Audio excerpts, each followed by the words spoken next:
First of all, we're aging from the time we're born. There are a bunch of things you could do as personal interventions that will help you to live a longer, healthier life. Some of them are so obvious, like don't smoke and go ahead and exercise. Becca Levy from Yale, and she's been able to show that when you actually move from a negative to a positive perspective on aging, you gain 7.5 years of additional life. And most people think, man, if I can make it through my midlife crisis, I'm just, disease, decrepitude, and death. But in fact, if you can get to the other side of that low point, things get better.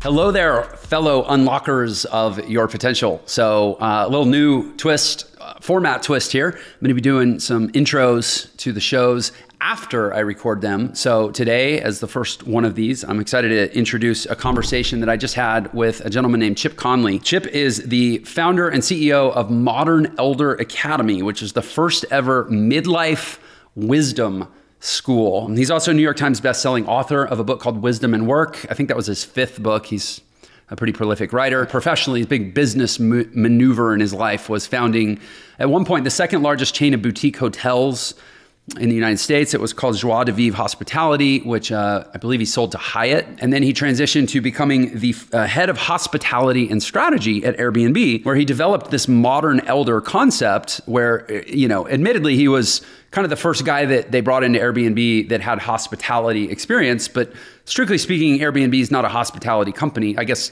it technically is the largest hospitality company in the world, but it's really a technology company.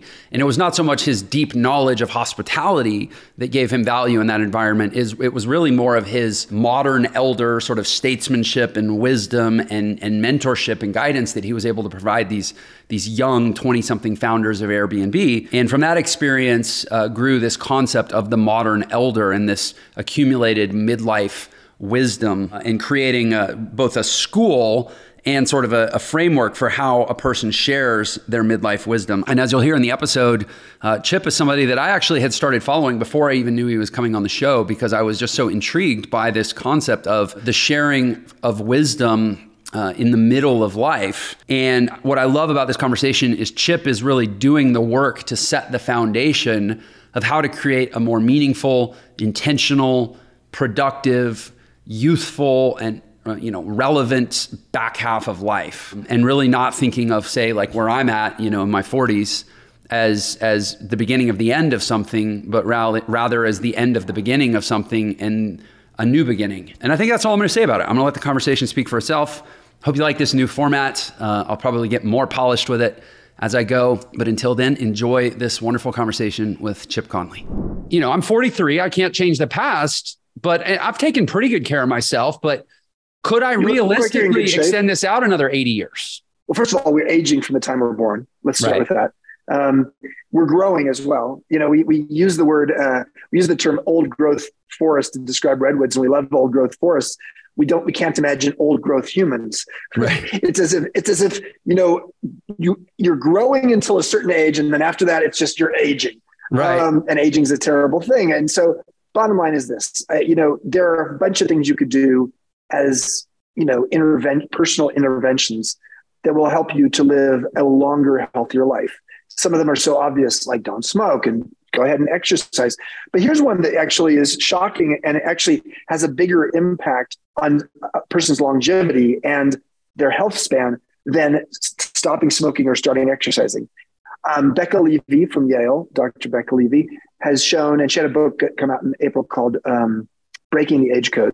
And she's been able to show that when you actually move from a negative to a positive perspective on aging, you gain 7.5 years of additional life. And those are good years because you actually are feeling better about getting older. And so in many ways, our Modern Elder Academy program, MEA, is dedicated to creating a laboratory to show that her research works. So what are the things you need to do? Well, you could actually change the psychology, the mindset of, hey, I am always a beginner. There's a lot of people who actually get to age 45, 50, 55, and they just say, oh, I'm too old to fill in the blank. So for me, I was 57 when I had I am too old to moment. And it was when I said, I'm too old to learn Spanish. But I was living in Mexico part-time. And so you know what? The question I needed to ask myself was, what will I regret 10 years from now if I don't learn it or do it now? And when I asked that question, I was like, well, it's going to be harder to learn Spanish at 67 than 57. Mm-hmm. I should learn it now. Similarly, I learned how to surf, badly, no less, but I learned how to surf because I live near, our MEA campus is right next to a well-known surf break. And so I, again, anticipated regret. What would I regret if I didn't learn or do this now? 10 years from now? 10 years from now, what would I regret if I didn't learn or do this now? That's a beautiful way to look at how do you create practical wisdom, based upon an anticipated regret. So I think that kind of thinking is helpful. There's all kinds of supplements and things that people take. I take supplements and I'm a believer in them, but I wouldn't leave it to that. I think, meditation, learning how to incorporate mindfulness practices into one's life such that the mindfulness practice creates a space between stimulus and response is pretty important. And whether that mindfulness practice is gardening or meditating, doing capoeira, or going for a walk, in nature with your dog. Mindfulness practices can take all forms, but the people I know who are really hard on themselves and are sort of natural stressors, type A types people, they need it. We need it. I'm a type A person. We need it more than the average person because, our cortisol is getting shot over and over again. I really am fascinated by this concept. I feel like it's funny. I'm 43. I just published a book a little less than a month ago that I very much felt was my attempt to give some learned wisdom. I don't know, wisdom's in the eye of the beholder, I guess, but at least my learnings to the world. But I think I never imagined there was like a school where a person could do that. So without even knowing exactly where to start, can you just tell me about it? Because it's so interesting. Sure. Yeah. Let me tell you my story. And that really will be the great entree into it.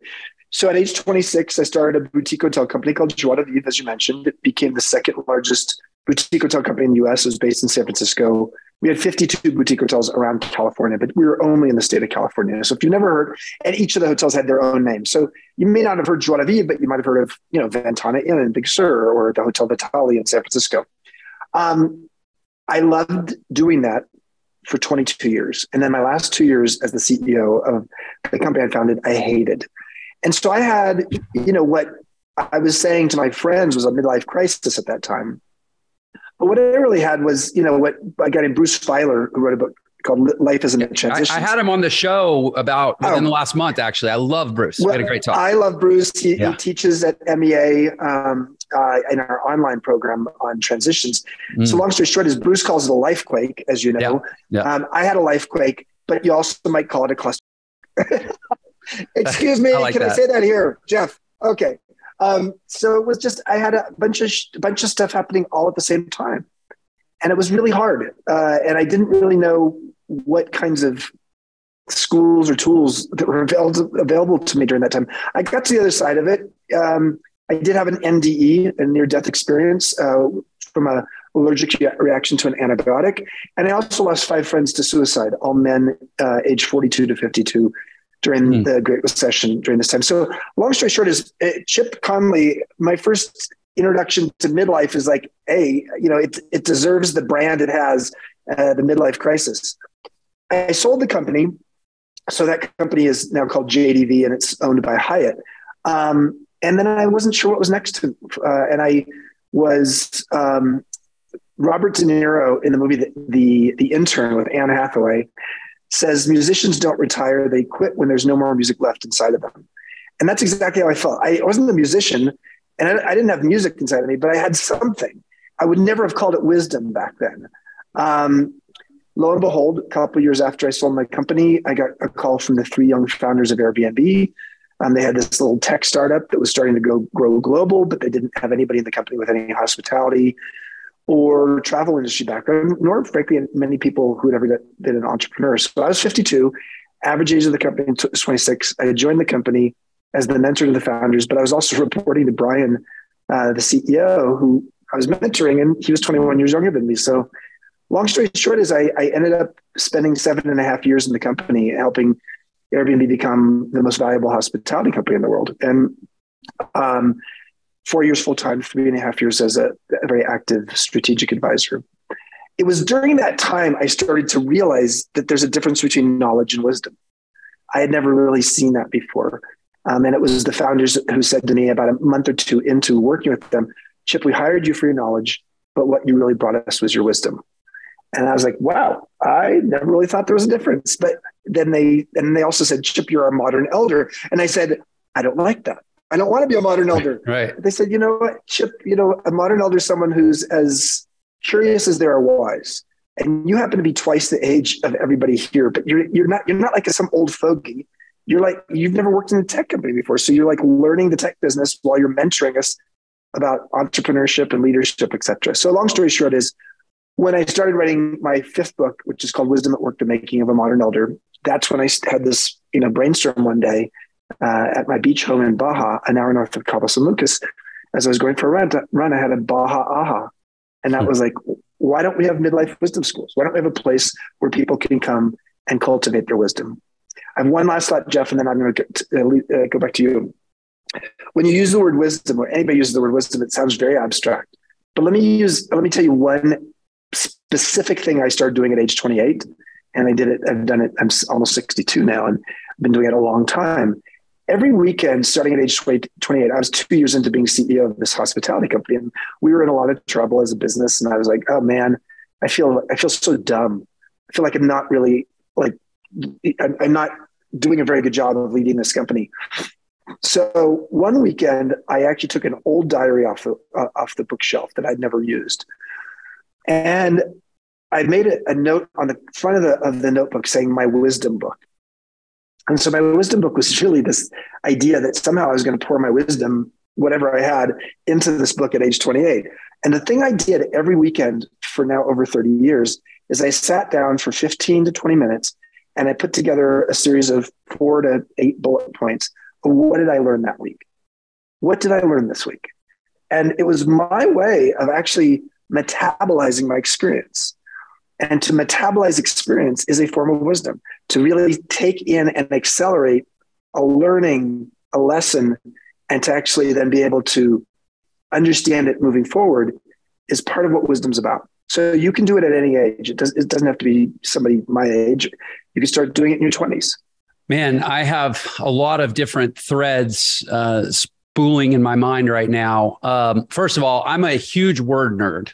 That's something you should know about me. Okay, yeah. And I'm fascinated by where words come from. And I'll share with you that I recently listened to a book called Lifespan by David Sinclair. You're nodding. If you're not watching this on YouTube, you don't know. Chip is nodding right now, like he might not be resonating or registering what I'm saying. And David Sinclair, as you know, then gerontological geneticist at Harvard, studies aging, and he's actually trying to quantify aging, to pathologize aging as a disease itself. Which I guess the older you are, the more offended by that you might be. But he's saying it's not just a precondition of diseases, it's actually the core disease, right? So because it's funny, like this happens to me all the time, like these things line up in my life and they're like clues. And if I get out of my own way, I can see what the universe is trying to tell me. And I think that this is a big focus for my life right now. So I'm so grateful that this is why I was so interested in what you were doing before I even knew you were coming on the show. Cause this is like very apropos to where I'm at in my life right now. And so it's somewhat recently that I happened to look up the etymology of the word wisdom, which you were talking about. And it is a conjunction or sort of almost like a portmanteau of wise, which just means knowledge. And to your point, learning, knowledge, accumulated data, basically information, and doom. Like doom, right? When it's basic, which is Germanic for like judgment. So it's the ability to use knowledge to make decisions and judgment calls, right? Really, really poignant, I guess, in a way to differentiate between the two. And by the way, I will say, I've learned that the more you learn where words come from, the more you find out what they really mean. And they kind of lose that vagary like you're talking about. But anyway, so this is a long way of getting to a question or sort of like a subject that I'm hoping we can discuss and dig into.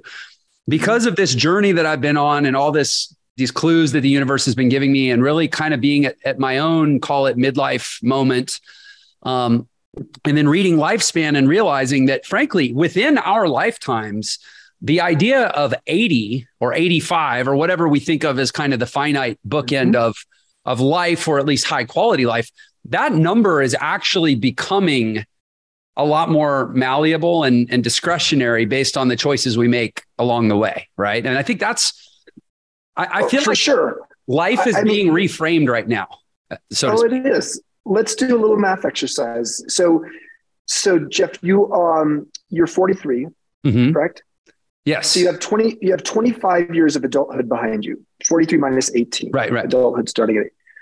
Let's say you live till 93, which is, you're probably going to live longer than that. But if you live till 93, you have 50 years of adulthood ahead of you. Yeah. Most people, when they're thinking of their life at age 43, don't realize that they are only 1/3 of the way through their adult life. Yeah. And, we do this exercise at MEA, which we'll talk about, the Modern Elder Academy, where our average age of people who come to the program is 54.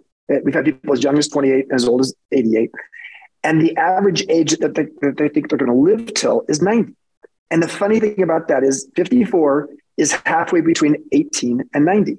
So if you're going to live till 90 and you're 54 and you start counting at age 18 for your adulthood, at 54, you're only halfway through your adult life. But for so many people, they feel like if they're in their mid-50s, they're on the downslide. Yeah. They're going out to pasture, et cetera. And I think we should unpack the fact that there are some things that get worse as you age, but there are actually many other things that get better as you age. And that's what, part of my job today, my mission is to help people to see the unexpected pleasures of aging. And I can roll off a few things I can do that now or later, up to you, Jeff. But I just want to say, yes, we as a society vastly underestimate how much life we still have ahead of us. Well, I would love it if you would do it sooner rather than later, but I want to sort of contextualize my ask with this really powerful observation. If I was going to say that book Lifespan fundamentally altered my lens that I view the world through in one way, it was the differentiation between lifespan and health span, or what we might call quality of life span. Right. And that, like, in modern society, we're getting really good at extending lifespan, relative to 30 or 40 years ago, but we actually haven't gotten very good. We haven't really made much progress in extending health span. And so I think in people's minds, they might think, I'm going to live till 90, but they're really only thinking of themselves as being vital till what would you say? Maybe 70, 75? Like, I mean, it varies so much. It's a really hard one to answer. There's actually a Wall Street Journal article that just came out today that showed longevity by state. There's, Jeff, I would have guessed Utah had the highest longevity in the US, which is where you live. But actually, Utah was 9th place. And I remember that partly because I was going to use that as a trivia question at some point, because I would have said, wow, those people don't drink in Utah. They have all these qualities. But the number one state, you want to guess it? Massachusetts? Massachusetts was 5th. Good job. New Hampshire or Vermont? New Hampshire's in the top. New Hampshire and Vermont, I think, are both in the top 10. It's Hawaii. Hawaii has the highest,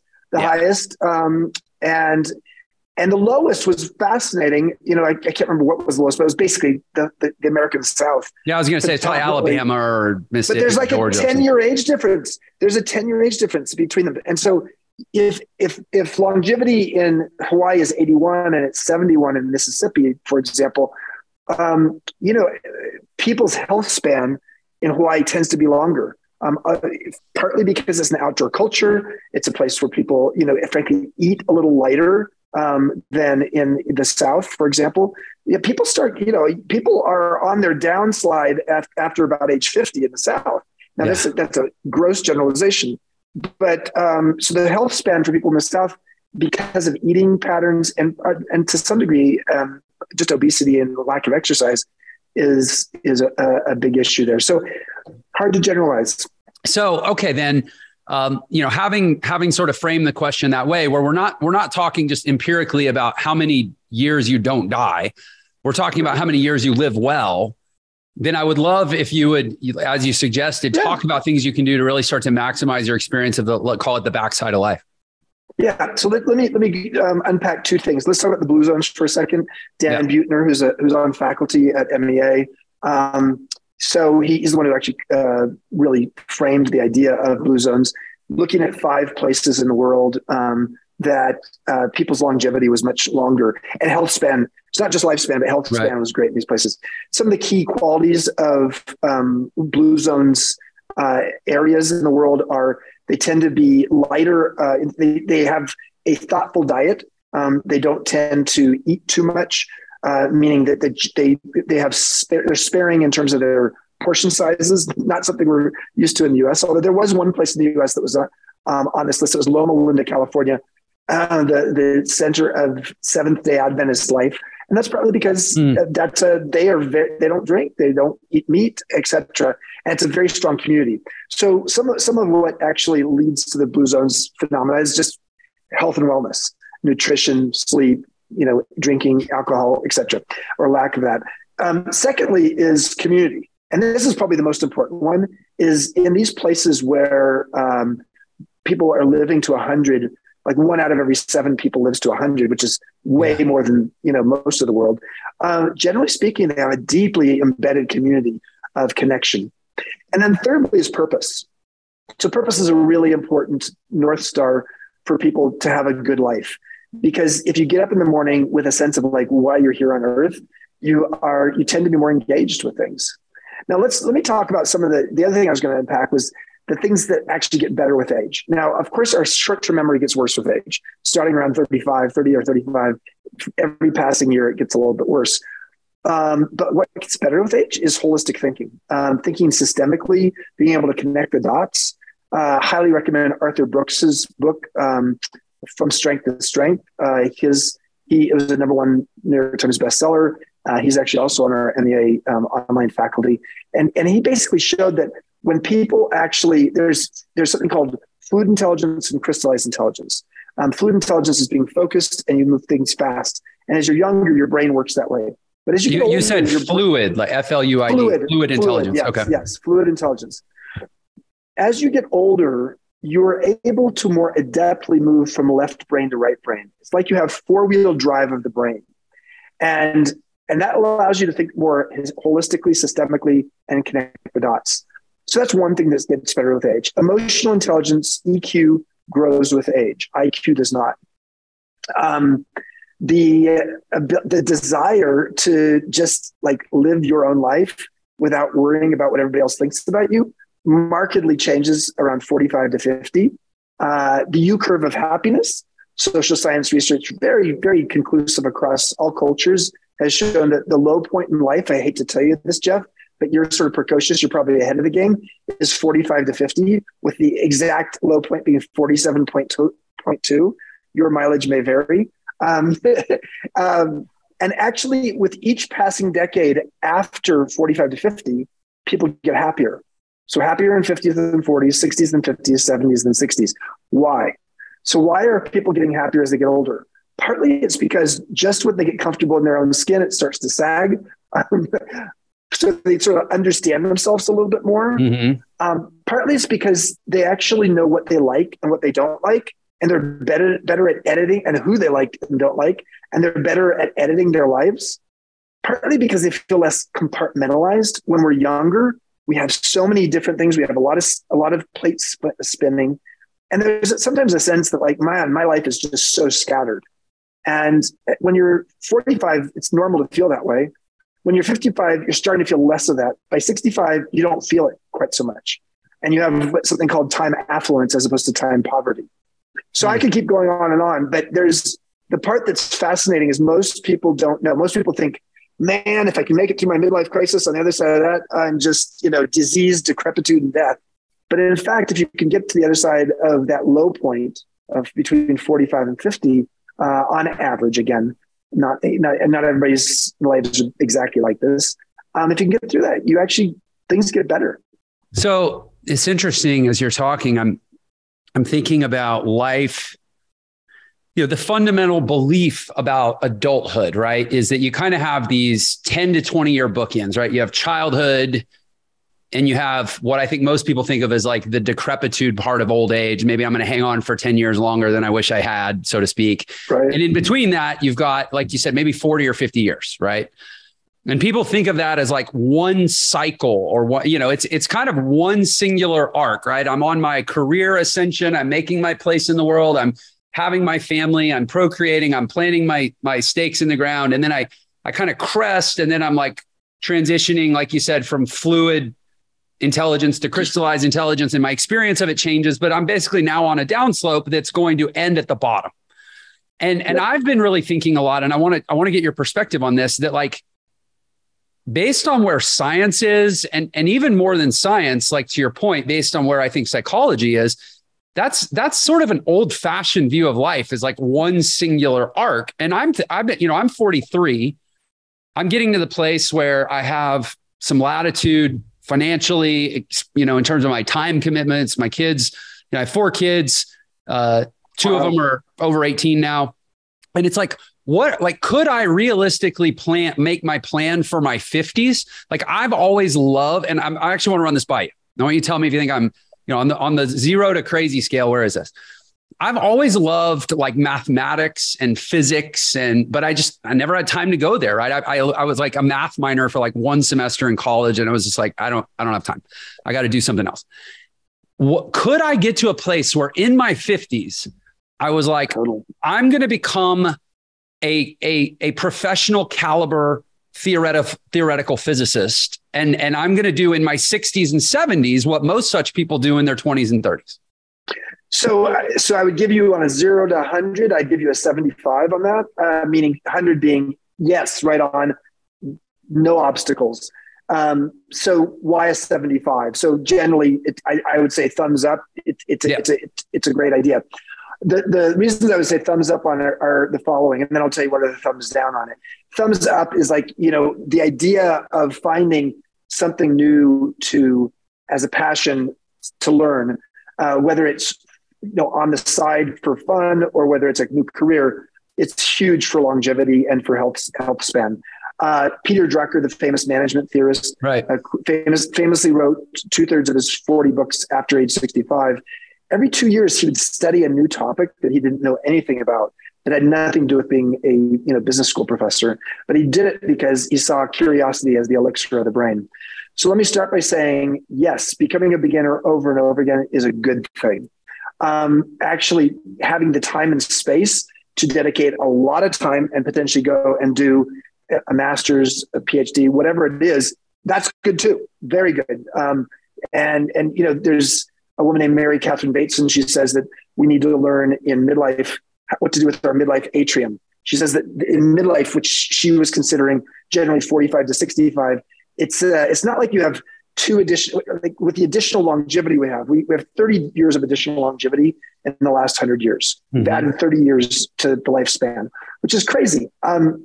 So a lot of people metaphorically think like, oh, I've got just more old years. Right. Like we've added 2 bedrooms to the back of my house in the backyard. Right. No, but what she says is no, you've actually created a midlife atrium. And the midlife atrium is between 45 and 65 when you have choice about how you want to spend the rest of your life. There's a lot of momentum that keeps us from making really big new decisions. But the midlife atrium is a time to have that reflection, to do something about it.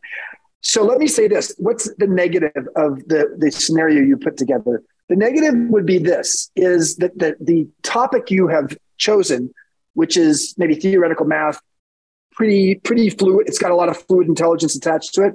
Okay. From a brain chemistry perspective, what you would be best to do is to learn it and then teach it, as opposed to learn it and want to get a Nobel Peace Prize for chemistry or physics, because the likelihood that you will get that is small, but the likelihood that you'll be a spectacular professor.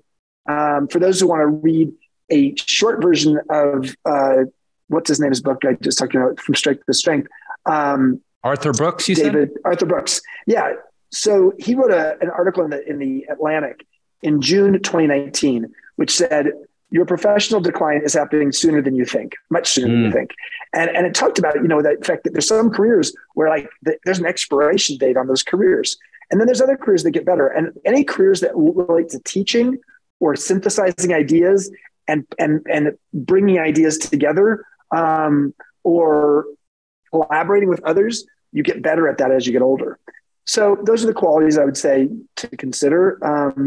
But there's a guy named John Goodenough.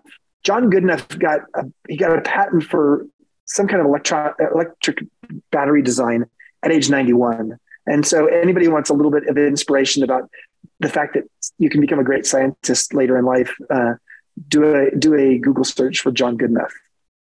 Interesting. I totally love that. So and in a way, I think this stuff is so liberating and empowering. And again, youth is wasted on the young because you don't have the perspective to realize how valuable this stuff is. And that you can architect the next 80 years of your life if you just view it that way, right? That the first half based on, certain cognitive faculties, you can spend on, like you say, more tactical, fluid, intelligent type projects, like being a scientist who spends hundreds of hours in a lab trying to, crack a code or whatever. And then as you transition into, call it, at least we could think of life as having two major professional cycles, not just one, maybe one that's from 20 to 50 and one that's from 50 to 80, and they have different qualities. Yeah. The way you described it visually was almost like there was just one hump, and the hump was sort of around 50 years old or so. And then, and you're rising up to that, and then you're declining. And what, Arthur Brooks would say, well, maybe there are two humps. And actually David Brooks would say there's a second mountain. And the second mountain is when you start to look at things and have more of a sense of purpose and legacy in what you're doing. I would say that all this is interesting though, because any of these that sort of show that the hump is around age 50, whether it's either the one you described or the David Brooks one where it's shifting, the fact is the U-curve of happiness is the opposite of the hump. It actually shows that, frankly, it's instead of a camel, like a camel's hump, it's an inverse camel hump. So I think there's a lot of ways to look at this. But I think when it comes to career success, there's no doubt that, we build toward it.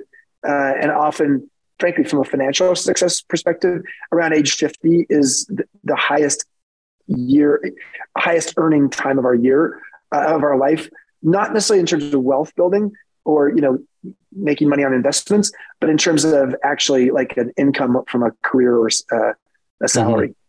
Yeah. And also if you'll take good, I think there's a lot of times it's we think of life as this transition from spending money to take care of our kids. And then they grow up, but then our health starts to decline. Now we have to spend all this money to take care of ourselves. But if you actually take care of yourself well enough, I love that concept. There's an atrium that if you think of life as a bell curve and you stretch it out from the ends, the middle is the part that gets fatter. And That's now you exactly have 20 right. years when you're not having to raise infants anymore. But if you took care of yourself, you're also not having to amputate your leg. You're in the middle. Right. And it can be awesome and it's cheaper. So Jeff, it's interesting. So it used to be that midlife was considered 40 to 60, then it went to 45 to 65. And now a lot of sociologists say midlife is 35 to 75. It's more, and it's even more of a stage of life than an age of life, but it is a marathon. So let's just acknowledge that midlife is a marathon. And that is why one of the things that we do at MEA, at the Modern Elder Academy, is it's within the first 24 hours a person comes to one of our workshops, is we do something called the Great Midlife Edit. The Great Midlife Edit is when a person starts to look at what mindsets, habits, identities, ways of thinking maybe serve them up to this point, but they're frankly ready to go now. And we need to edit them from our lives, because really the first half of your life is accumulating. The second half of your life is discerning and editing. And when you edit, you have less baggage. What was the first half you said? First half of life is about accumulating. Okay. Accumulate. And the second half of life is about editing. And, if you're going to run the midlife marathon, you better do it without a lot of baggage. And so learning what is the baggage that you have in your life that it's time to rid yourself of. And it's not simple. If you have a habit that's just sort of possessed, you're possessed by it, you have to make some tiny habit formation changes. And we help people with that. And yeah. So let's talk about MEA. You want to talk about MEA for a moment? Yeah. That's exactly where I was going to take this. And I realized when you talk about accumulating and then editing, that's the whys and the doom of wisdom, knowledge, and then judgment. Well, and also, knowledge is an accumulation. You accumulate knowledge, you distill wisdom. Yeah. So if you think about it in math equations, knowledge is like arithmetic, plus, plus, plus, plus, plus. And wisdom is like a division equation, like the square root of something. Because when you've figured out the wisdom on something, you've actually focused on what's truly important at the essence of whatever it is you're looking at. So having said that, what my intention 5 years ago was to create the world's first midlife wisdom school, dedicated to helping people cultivate and harvest their own wisdom. And including habits like the one I mentioned earlier, the wisdom book, but also all kinds of other ways that people can really understand how do they unlock the wisdom they have inside of themselves. So there's 4 key pillars we have in the program. Well, the first one is reframing aging. And you've heard me talk a lot about that today. The second one is helping people move from a fixed to a growth mindset based upon Carol Dweck's work at Stanford. Third one is navigating midlife transitions. Bruce Feiler has a big part in that. And then the fourth one is regeneration, how to live a regenerative lifestyle. So let me focus on that because we haven't talked about that yet. So the word retirement should be retired. Most people I know don't want to have anything to do with it. And it is a word that actually came from the 20th century when, during the Great Depression, they wanted to move a lot of people who were older into retirement, give them Social Security and pensions so that they could reduce the unemployment rate for younger people to get jobs. Made a lot of sense. And frankly, if you're doing 40 years of backbreaking work in a factory or maybe on a farm, you needed to take a break. But we've moved into the knowledge economy. And there are a lot of people who want to continue to work, much longer in life. And if we're living longer, a lot of people can't afford to retire at 62 or 65. So retirement communities grew out of this as this place where you created this little bubble of a bunch of old people who are trying to have fun still, but weren't really involved in their community in a broader way. And it's like literally the pasture. It's like the retirement community is the pasture. Yeah, exactly. And so we said, well, regeneration is a better way to look at our lives as we get older. How are we regenerative? How are we generating new things? And how are we doing that generatively to other generations younger than us? And so regenerative living, regenerative medicine is like stem cell research. Regenerative purpose means you've found a new purpose later in life. Regenerative communities which we've created are these residential communities built around a regenerative farm. So regenerative agriculture and farming and ranching is really good for the planet and great for the soil. It's a back to the land kind of idea of people living closer to the land. People like to live in agri-hoods these days. So long story short is that's really our program. We've got 3,000 alumni from 40 countries, 26 regional chapters around the world. But most of our programs are here in Baja, but we're now going to be opening 2 big campuses in Santa Fe, New Mexico. And then we also have online programs as well. What's the website for it? Go ahead. modernelderacademy.com. First of all, I'm so glad you talked about the origins of retirement. I actually have an ad somewhere on the internet right now where I talk about this. And I'm so glad somebody validated. I know it's right, but it was invented by Otto von Bismarck because he was worried about a Marxist rebellion. And he's like, we got to get these young people to work, get them off the street so they can't, riot. Yep. So they forced all the old people to retire. And then in the 1920s, we had Paul Warburg, a Prussian banker, helping re-architect the American financial system. He's like, retirement is great for banks. So we're going to import that idea and sell it with the whole 8-hour, 888. I forget the name of the guy that was like 8 hours to work, 8 hours to sleep, 8 hours to live. And it was all kind of a package deal, right? The 40 years of this 888 plan, and then you sail into the sunset. And it's, I'm really interested in psychology. And one of the guys that I've learned a lot from, and it illustrates that these ideas have been around for a while. And if you look at the guy I'm referencing is Erik Erikson and his stages of psychosocial development, generativity which is the middle age generativity versus stagnation. That's the ego conflict we have to resolve. And that's what you're saying is like, do not go gently into that good night.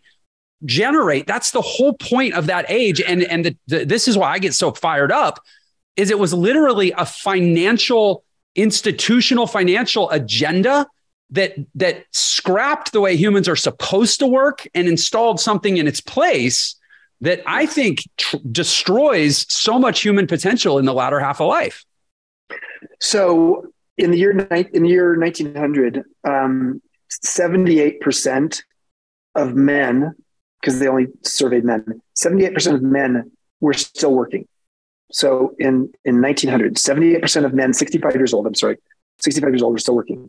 By the year 2000, only 20% of men 65 years old were still working. So here's the part that's weird, Jeff. Yeah. In the course of 1 century, we added 30 years to life, but we ended up having people retire earlier. So what we ended up doing, and this data is very clear and conclusive. When you retire, you accelerate your mortality by 2 years. Yes. The data is conclusive. So, and why is that? Well, Dr. Phil Pizzo at Stanford, who's another one of our guest faculty members at MEA, he's shown that it's purpose, wellness, and community. And what happens when people retire is they lose purpose, they lose community. And the part that's strange, Jeff, is they also lose wellness. You would think that if you had retired and you have a lot more time available to you, you would actually be healthier because you'd go out and golf, you'd go out and, play racquetball, go pickleball, go for walks, etc. But in fact, retired people in the United States watch on average 47 hours of TV a day. And so what all they did is replace their job with TV. And so therefore, the process of retiring and basically going out to pasture means that you feel not only do you not feel youthful anymore, you don't feel useful anymore. There's a language play.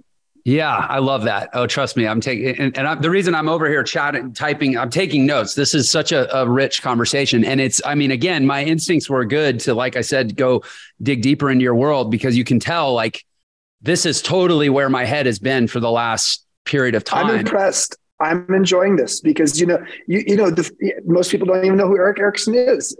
Most people don't know he's got 8, stages, and that the 7th stage is really the most important one. Yeah. Yeah. And that's where as a little bit of context, 4 years ago, I was 39. And I think the best thing I can say about my life, other than my wife and children, is, obviously, is that I think I got to my midlife crisis. They say in life, like you're always going to fail. The point is to learn to fail quickly and move on. I had my midlife crisis in like a week at 39 years old. I had just sold my previous business in not a very graceful exit. I mean, it was an exit, but I ended up getting screwed on like half the money, and there were lawyers, and it was messy, and it was not satisfying at all. And I was like, well, I'm 39. Do I retire? And I had this, inclement sense. Like I said, it took all of a week of like, no, that's the worst idea ever. Like, to your point, you lose youthfulness and usefulness. And it was like, or do I do something, start trying to give something forward to the world? And that actually is what grew into this podcast and the book I just published and Entra, my education platform, and everything that I now is like what I'm known for, all grew out of a week of a midlife crisis that it really sucked. Thankfully, it ended quickly. And so part of the reason I'm so steeped in this now is I'm on the other side of realizing the power of, at risk of sounding, of risk of hubris. Like, I think I did midlife the right way, or I'm doing it the right way. Right. And like, it's so freaking awesome. That just highlights the tragedy of people out there that are, surviving, but not even living anymore because they're like 62 years old or something. Here's an alternative metaphor to consider for midlife. So we call it the midlife crisis, but what if it's the midlife chrysalis? And what I mean by that is we know the caterpillar to butterfly journey. And we know that, frankly, the caterpillar is accumulating. The caterpillar eats and it eats and it eats. It plumps up on leaves. And then one day it inexplicably attaches itself to a twig and creates this chrysalis. And then within the chrysalis, which is dark and gooey, it actually liquefies. It transforms. It lives up to its potential on the other side by breaking out of the chrysalis and actually becoming a colorful butterfly that can fly. Now, I believe that midlife is the chrysalis, and it is a time, and you can accelerate it. You did. And you can accelerate your time in that chrysalis such that you actually understand what you want to be on the other side of that. And yet this is part of the reason why MEA is so important. We don't have any schools, tools, rites of passage, or rituals to help people in that midlife period to say, okay, you're in your chrysalis. What do you want to be on the other side of this? And frankly, what I call same seed, different soil. You have built some wisdom in your life. The question is, what are you going to do with it? And where might it be relevant? Like, for example, me at Airbnb. In some ways, it might make sense. Oh, Chip's at Airbnb. He's a hospitality person. Airbnb is a hospitality company. Wrong. I mean, Airbnb was a tech company when I joined it. Yeah, Airbnb doesn't own hotels. I mean, no. Yeah. Like the fact that I had knowledge that the average maid cleans 14 rooms in a day, 8-hour shift, that didn't matter at Airbnb. That knowledge was worthless. But I had a lot of wisdom, and I had a lot. So part of what was most valuable to them was emotional intelligence, leadership qualities, strategic thinking, etc.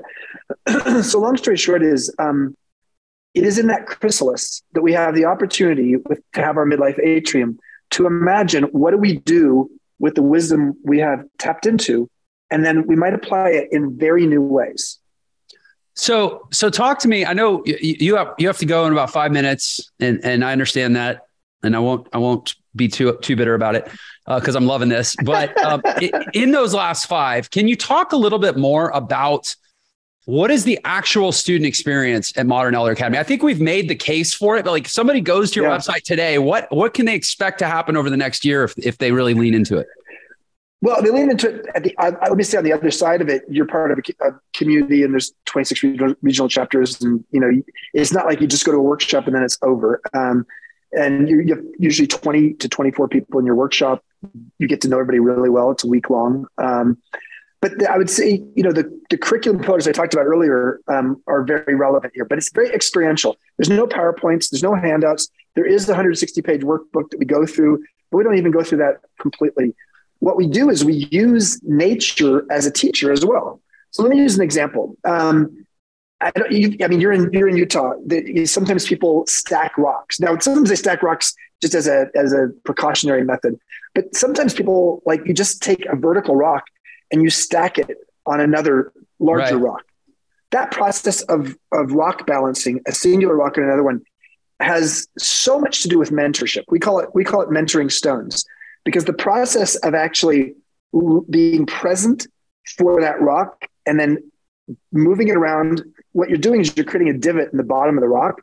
So inexplicably one moment, you take your hands away and the physics of nature looks like it's impossible, but you've actually just stood up a big, vertical rock on another rock. That is what mentoring is about. Mentoring is being present. It's about helping that person find their divot, find their groove, and it's helping to step away. So part of what we use is we use being in nature to help create leadership qualities for people. We help people to understand what is their purpose and how they take some of their experience and their wisdom and apply it to that purpose. We have a growth mindset toward money. And when I say that, I don't mean like, okay, how do I make more money? No, if a growth mindset is about how do you improve your relationship with something, how do you improve your relationship with money? Yeah. If you and money were to go into couples counseling, what would money say about you and what would you say about money? So, what we really do is we help, because money is something that is a vexing problem in especially the modern world. And especially as we get older, what is our perspective on how much is enough? And because frankly, if it's never enough, then you will be on that hedonic treadmill the rest of your life. And you probably will die young. Yeah, well, and I think that particularly regarding money, people have like you said earlier, there's a shift, where an inflection point where people go from thinking of it as something they earn to thinking of it as something they have to conserve. And I posit as an overgeneralization that I think that moment tends to come for most people too soon. That's one of the problems with living longer now. That's right. I mean, and being conservative, in how you're investing that money. Yeah. I mean, I think more than anything, what we really need to understand is that, go back to the start. We're going to live longer. Hopefully it's our health span that will grow as fast as our lifespan so we can live well. We will live better if we're constantly learning and if we're in community and we build social insurance by having great relations. This is particularly true for men. Men are not nearly as good as women at being vulnerable with their friends. But in midlife, that's an important period of time to be vulnerable with your friends or to get to know each other, at least, on a deeper level. So yeah, I can be found at Wisdom Well. I have a daily blog called Wisdom Well. I do post it on LinkedIn, but it's also, if you go to Chip Conley Wisdom Well on Google, you can go there and you get a just free subscription and an email every day from me. A microdose of wisdom comes from Chip each day. You heard it here. Microdosing with Chip Conley. So, hey, I know we've got to wrap. Where else can people go to find you and get more of this? At modernelderacademy.com or chipconley.com. But yeah, LinkedIn's probably, in social media, LinkedIn is the best place. Okay. And you have a book, Wisdom and Work. I know you have multiple books, Wisdom but that's, yeah. Okay. We'll make sure to put those links in the description. Chip, I'm so glad that I non-creepily stalked you and then got you on my show. This has been everything I hoped it would be. Thank you so much. I look forward to meeting you in person. If you loved that episode, then you're definitely going to love this one. Check it out. So the average person will go through 3 dozen disruptors, as I call them, in the course of their lives. 1 in 10 of them become significant. This is what I call a life quake. And the way you get through a life quake is a life transition.